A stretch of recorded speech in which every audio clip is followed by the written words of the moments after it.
Hello, and welcome back to another episode of Critical Reactions with your host, Bryan. Today we're going to be continuing on with this week's theme of unknown gems with some more songs that, some more bands that, again, have not really had um, many requests on the channel itself, and I don't even think they're on, most of them aren't even on the spreadsheet. So today we're going to be checking out a band called Orbs. And the song is going to be Eclipsical. We have requests coming in from Eric Nettis, Girls Eating Styrofoam, and Salvatore Shibeta. And Salvatore is the only person who requested something that wasn't Eclipsical. He said a man of science, but as far as Little Democracy goes, in the comments we have 2 versus 1 for Eclipsical. So that's what we're going to end up checking out today. So, I'm pretty excited for this. So far, we've had some real great stuff coming in from this unknown gem section. Yeah, so let's see what these guys are bringing in.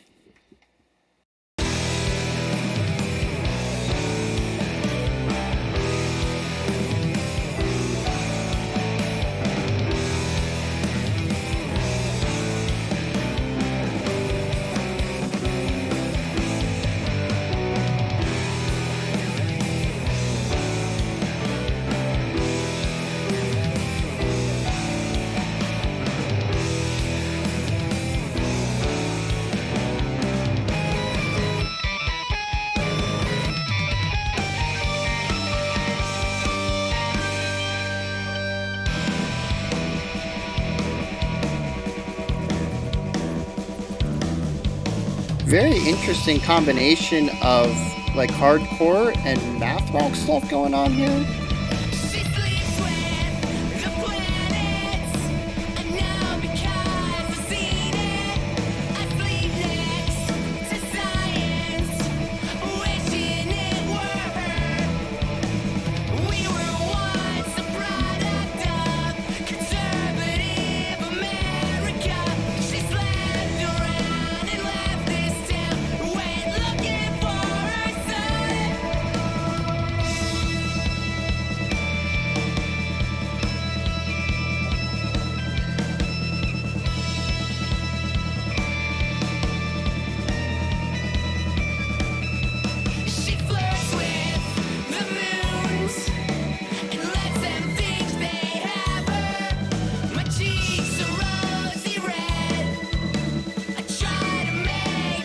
I really like what the music's accomplishing, but I'm not sold on the vocalist yet.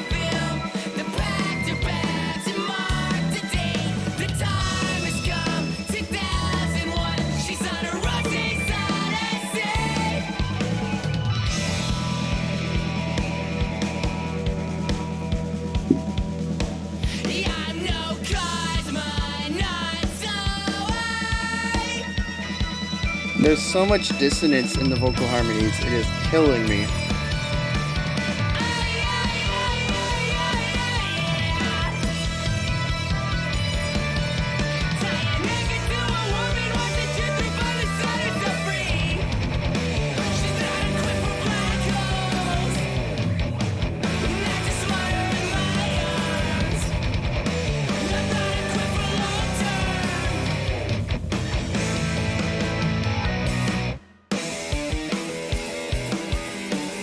I love how every single bit of those, like every melodic riff going on there was different. It had a different transition. And then it just evolved into this wildly different section right here.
Alright, so they're doing some really cool stuff rhythmically right here.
Yeah, really cool playing around with time right here.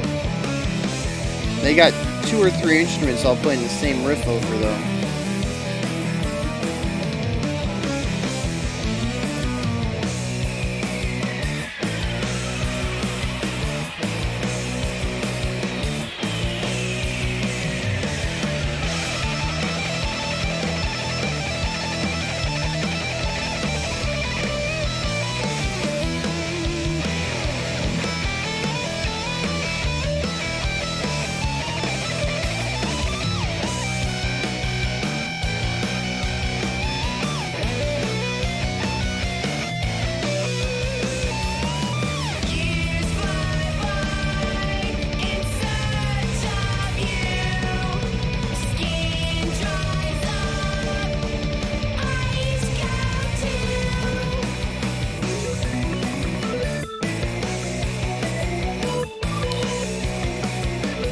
This is the most anachronistic song I've ever listened to, I think. I really do. I'll touch on that later, but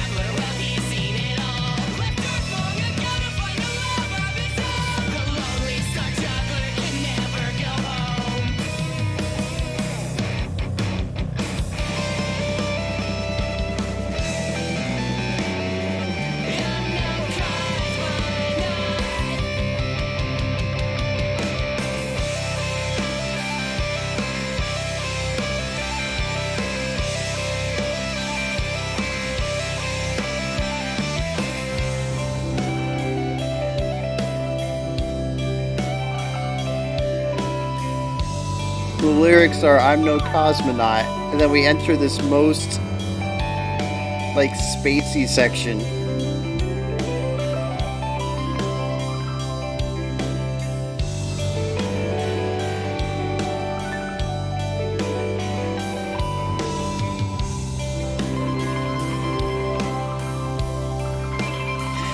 It's really so gorgeous, and I don't think it should be, given the rest of the song that we've seen so far.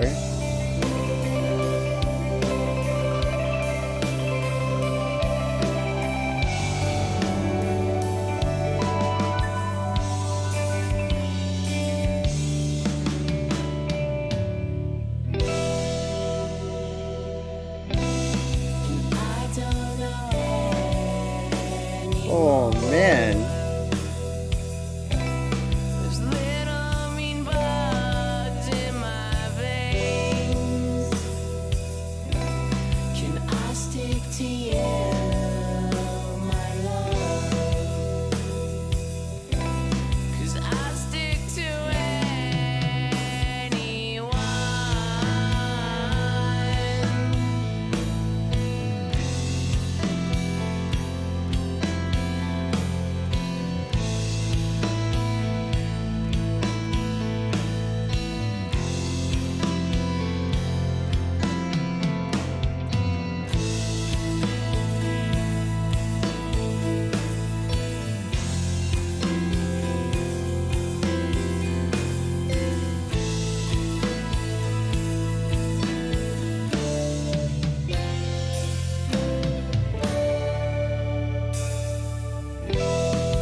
They just won't let this song end, and I really appreciate the dedication to that.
Yeah, so that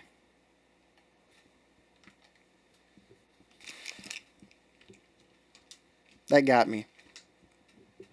You guys probably know by now that that's definitely something that I would call my jam. And go.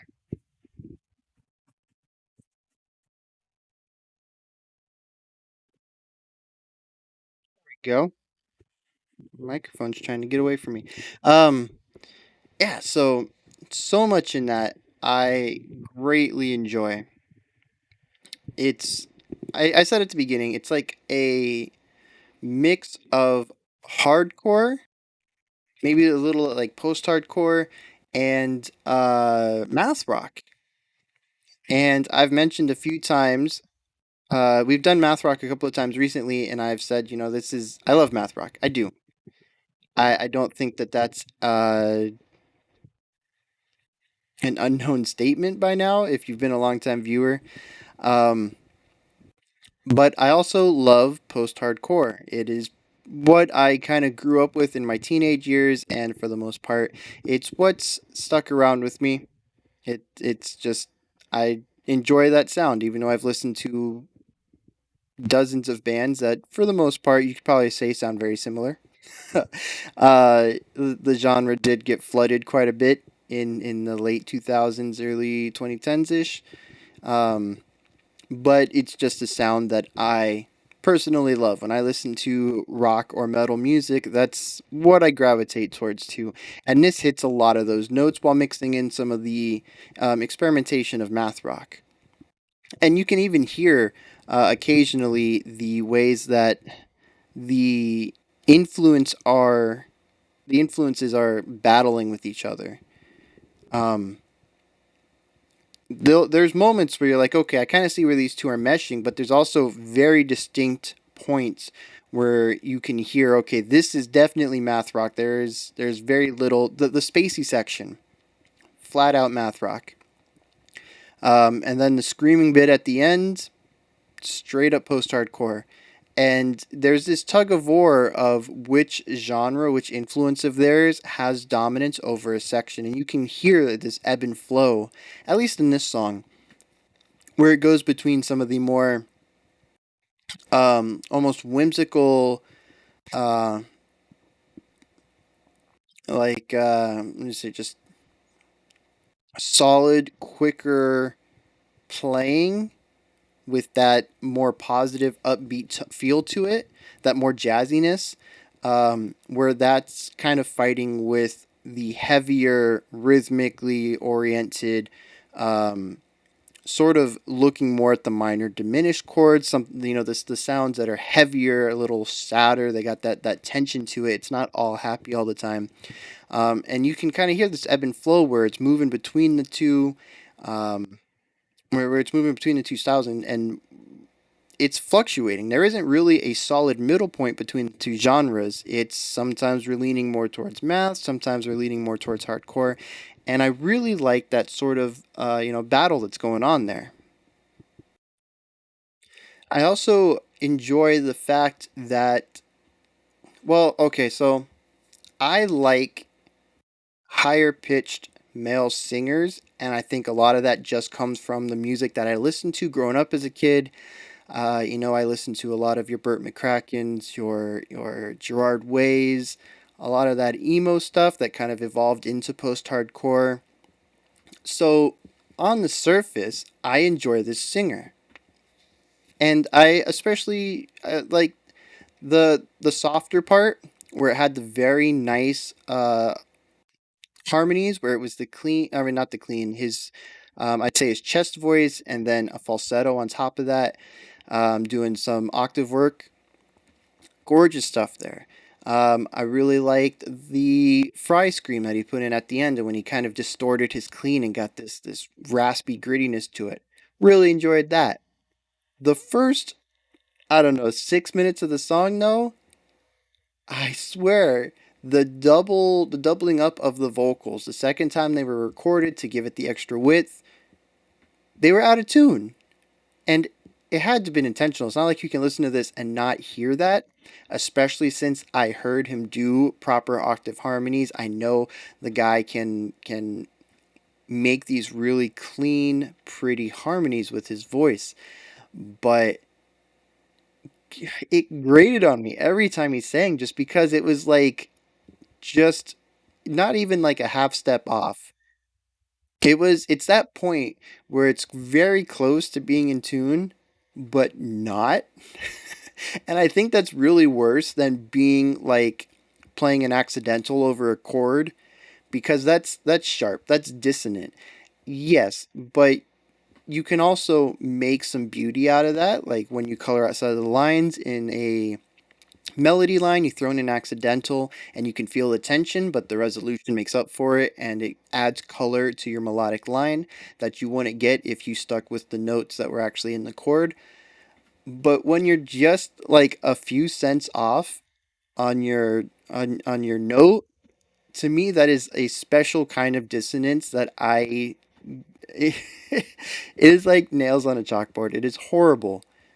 Um but that's the vocal style he employed. That's the sound and timbre and texture that he wanted out of his vocals in the first few sections. And oh, jeez, I don't know, man. Yeah, that was just grating. Um, but yeah, like I said, I do enjoy his vocals when they are more traditionally inclined, even more traditionally in the harshness. It's just that non-traditional, just barely out of tune, clean harmony that he had. Not even a harmony. It was a backing. It was a doubling of the track. It was the same note, just a little off. And it's just like I said, it had to have been intentional. He did it for an artistic purpose, I'm going to assume, but that just rubbed me the wrong way. And then I had to listen to it for like 4 minutes. Um, but yeah, overall, the compositional ideas, I think, are very strong. There's definitely a rawness to this, a rawness in the production. I'd almost say a rawness in the composition. I don't know when this came out, so I don't know if the mixing is sort of rough around the edges because they did it themselves or because they did it a couple decades ago and technology was different. I don't know. And I want to touch on this. I said this is an anachronistic song, and I cannot for the life of me figure out where this sits in the timeline of rock. They have organ sounds from 70s prog. They have guitar tones, especially during the solo section, that I would put in the late 80s, early 90s. The singer sounds like he came straight from the late 2000s. The entire production gives me a 2010s feel. Just the way that the instruments come together and some of the more syncopated math rockier stuff. and the way that they handle all these transitions and have all these different, not genres, but feels. All the sections have their own sort of identity to them, and that's, to me, that's sort of a modern prog thing. And I can't find a point in time in my mind, in my understanding of music, what we've listened to on this channel so far, where I could say, okay, this band definitely sits here, because anywhere they sit, they're either using influences from way before their time or they're way ahead of their time. And that's just kind of wild to listen to this and have it sit outside of time and space to me. Like, this song is an anomaly. And I'm definitely erring more on the later side. I would wager mid 2000s to sometime in the 2010s, but that's still like a 10 to 15-year gap, and that's still kind of wild. I don't know. I rarely do I listen to a song and not know kind of where it fits in, at least a general decade. And this one easily fits within two, unless they were ahead of their time, and I'd say maybe like 2.5 would be my span. So yeah, that's just kind of cool in itself. But yeah, overall, I am quite impressed with Orbs, and I will be checking out. I picked up a few lyrics, um, here and there, and I am intrigued. I have no idea what it's about, but the lyrics I did pick up, uh, it seems to be a song about a heavy topic, and I enjoy songs about heavy topics. I really do. I think it's really cool when we can look at something outside of the standard what's on the radio these days. I hate something or I love something or someone. Uh, that's kind of it. That's really all I hear on modern. Oh, and our living sucks, or our government sucks. Like those are kind of the two political songs, and but they're just so much rarer to me than songs about relationships or loving something like your truck or being who you are. I don't know. It's just a lot of music, I think, lyrically today is fairly shallow. Not even just like using simple lyrics, but just the themes are low hanging fruit. Things that are very uh, generally felt, I would say. Almost everybody experienced some sort of infatuation or love or heartbreak. I think these are fair. I understand that not everybody, is romantic and experiences love and heartbreak. But I'd say they're fairly universal, at least. Yeah, I'm going to say they're fairly universal themes. So it's something that I think a lot of people can relate to, lowest common denominator kind of thing. Um, but this seems to have some just higher level, just a little deeper lyrics to them, thematically at least. What I picked up when I go check out the lyrics later, I'll see how right or wrong I am. But there's some pretty heavy stuff isolated. The isolated lyrics I picked up were a little heavy. So I'm interested to see if the rest of the song fits that and how that all fits as usual into the music. I do kind of dislike that I disregard lyrics so often in these because I am focused on the music and it's just not something I can typically pick up on a first listen. Um, but it is something that interests me, and for a lot of music, I agree that it is vital to understanding the piece. If it wasn't vital, it wouldn't be there. As far as I'm concerned, it would be like not listening to a violin just because you don't think violins, have any meaning or importance. It's just not the somebody put that violin part in there. It's important. Someone wrote these lyrics and sung them. They're important. Um, so yeah, I'll be checking that out later.